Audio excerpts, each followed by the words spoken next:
practicing the biblical principles of the Catholic faith and manifesting the truth of the Lord Jesus Christ. This is Receiving the Word with Father Todd Braggs.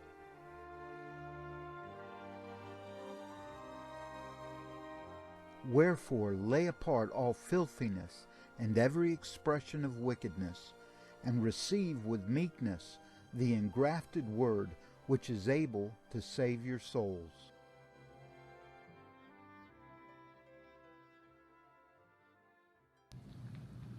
Good morning, my dear brothers and sisters. Today is the first Sunday after Epiphany, and I'm basing my sermon today upon St. Paul's Epistle to the Romans, specifically in the 12th chapter, which I will read to you right now.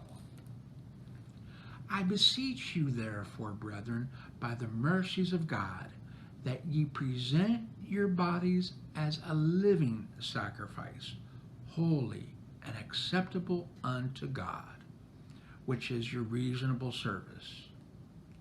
And be not conformed to this world, but be ye transformed by the renewing of your mind, that ye may prove what is that good and acceptable and perfect will of God.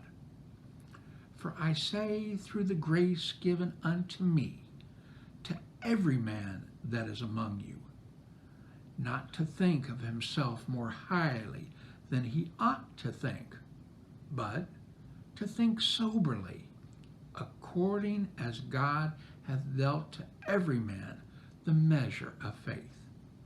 For as we have many members in one body, and all members have not the same office, so we, being many, are one body in Christ, and everyone members one of another. In the name of the Father, the Son, and the Holy Ghost. My dear friends in our Lord Jesus Christ, in this 12th chapter of St. Paul's Epistle to the Romans, which I just read to you right now, St. Paul is emphasizing a number of very important points. And again, the first point that I shall make mention of, which because basically that is, if you will, in my opinion at least, the foundation of what St. Paul is saying, and everything follows or is built upon that foundation. The first thing that he emphasizes in this 12th chapter is the fact that we are called to renew ourselves. And let me read it to you again right now. He says, and be not conformed to this world, but be ye transformed by the renewing of your mind.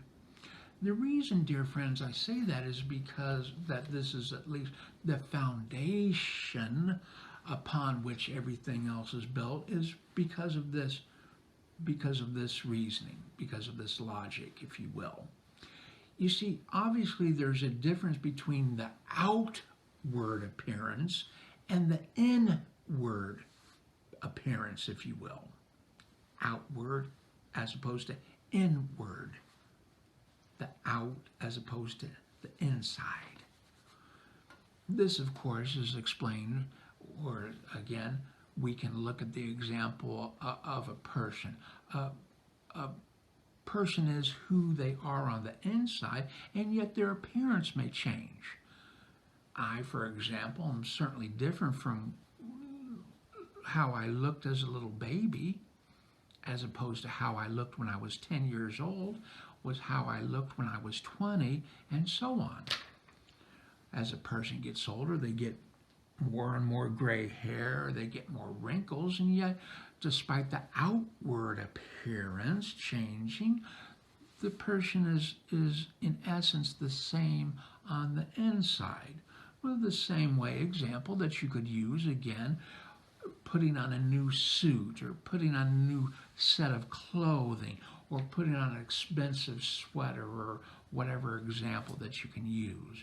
Oh, you look so nice today. Oh, you look different, people say. But yet, no matter how different folks look, you're still the same person on the inside, are you not? If I get invited to a costume party or what have you, and I can put on some fancy costume or dress up as some character or whatever, I go to the costume party and they say, I still recognize you. Nice costume, but I know it's you. You can't fool me. So you see, the appearance on the outside can change, but again, it's the core, it's the roots on the inside that we need to, again, address. And this is exactly what St. Paul is doing. He is stating that we, again, as he says here, renew again. And he says here, be ye transformed by the renewing of your mind, that ye may prove what is that good and acceptable and perfect will of God.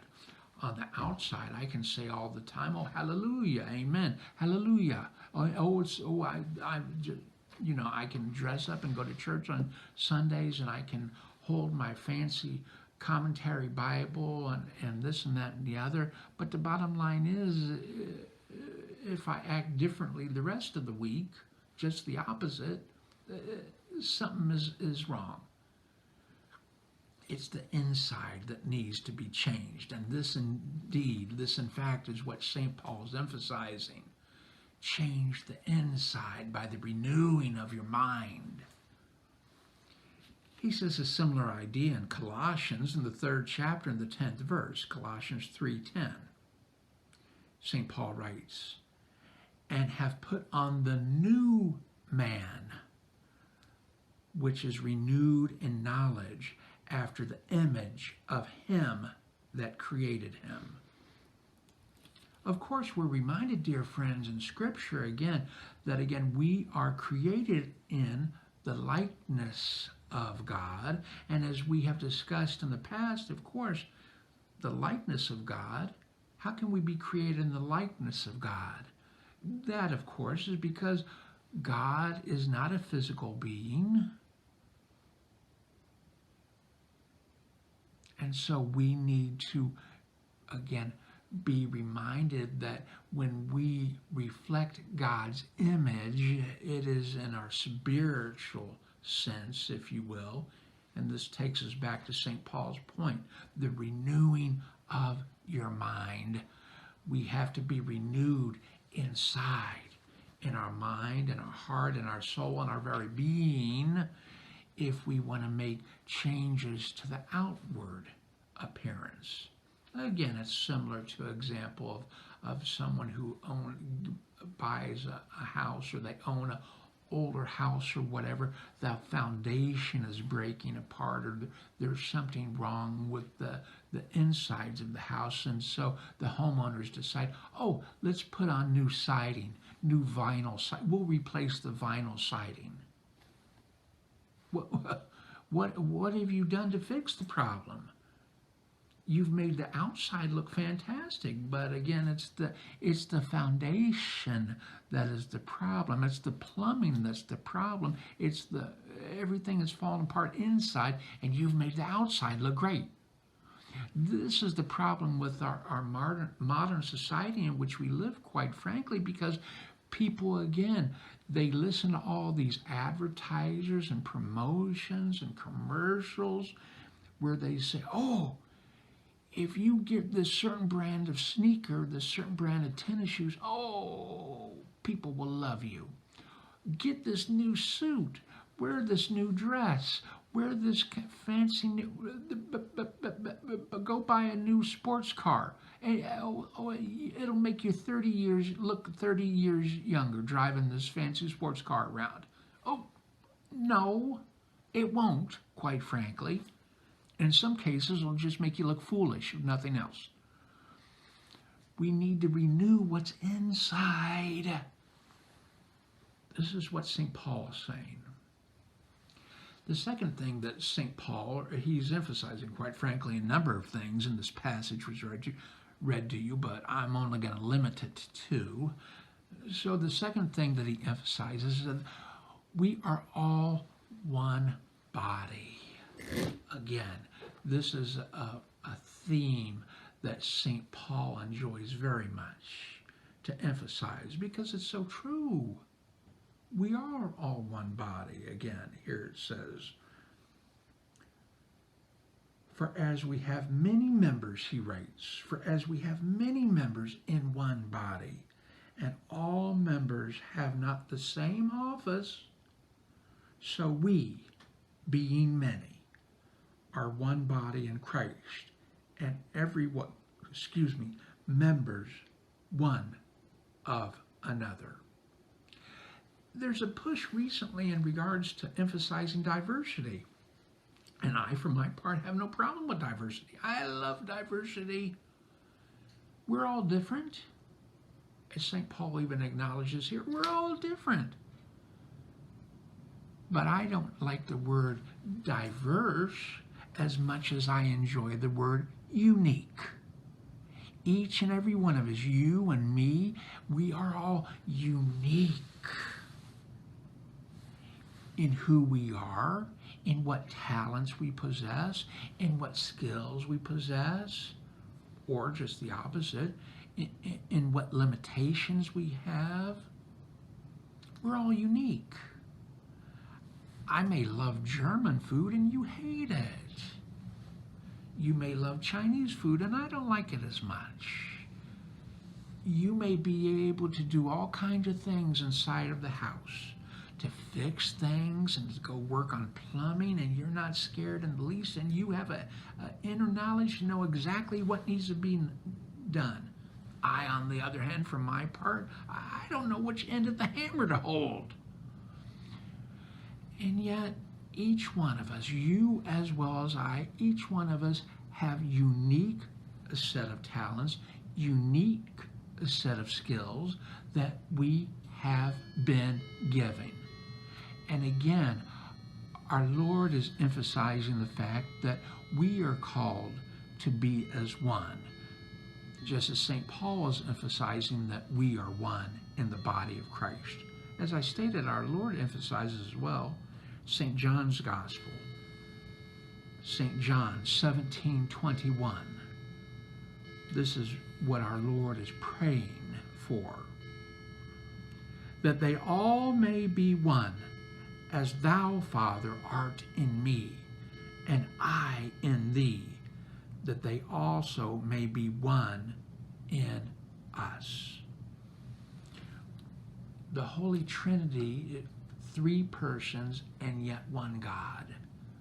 So to us in the church, we are many members, as St. Paul says, but one body.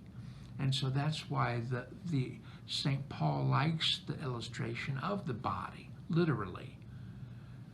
The brain is different from the pinky finger, but in their own way, they both serve a purpose. The ears are different from the nose, from the feet, from the toes. Again, the example is the same. Again, the body consists of itself, but yet there are many members in the body, and they all perform a function. Pastor is different from the organist, is different from the choir director, is different from the teachers, different from the congregation, different from the treasurer, different.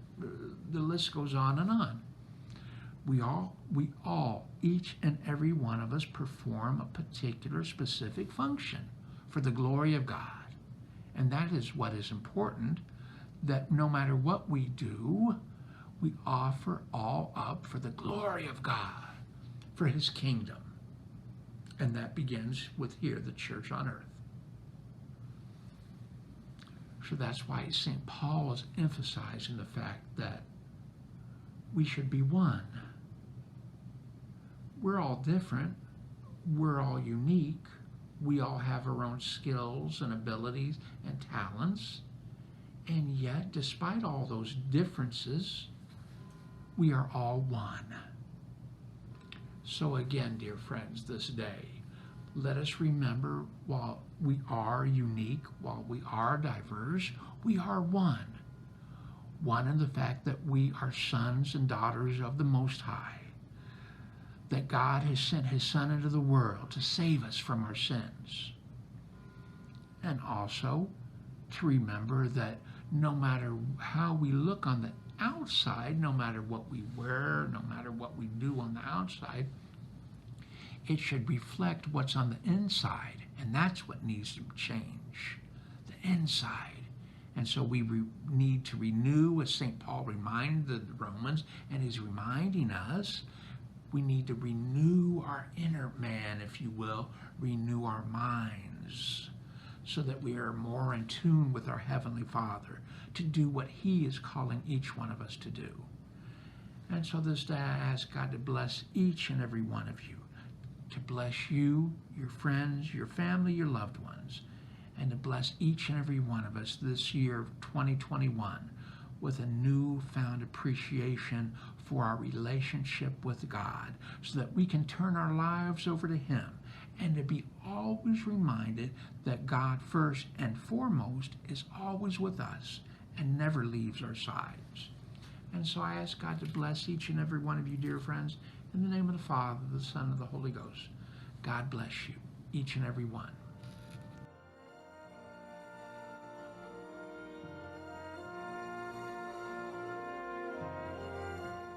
Let me take just an extra moment or so to remind all of you that should you want to get in touch with Receiving the Word, we'd be delighted to hear from you. Here's our website, www.encouragementfortoday.com. That's www.encouragementfortoday.com.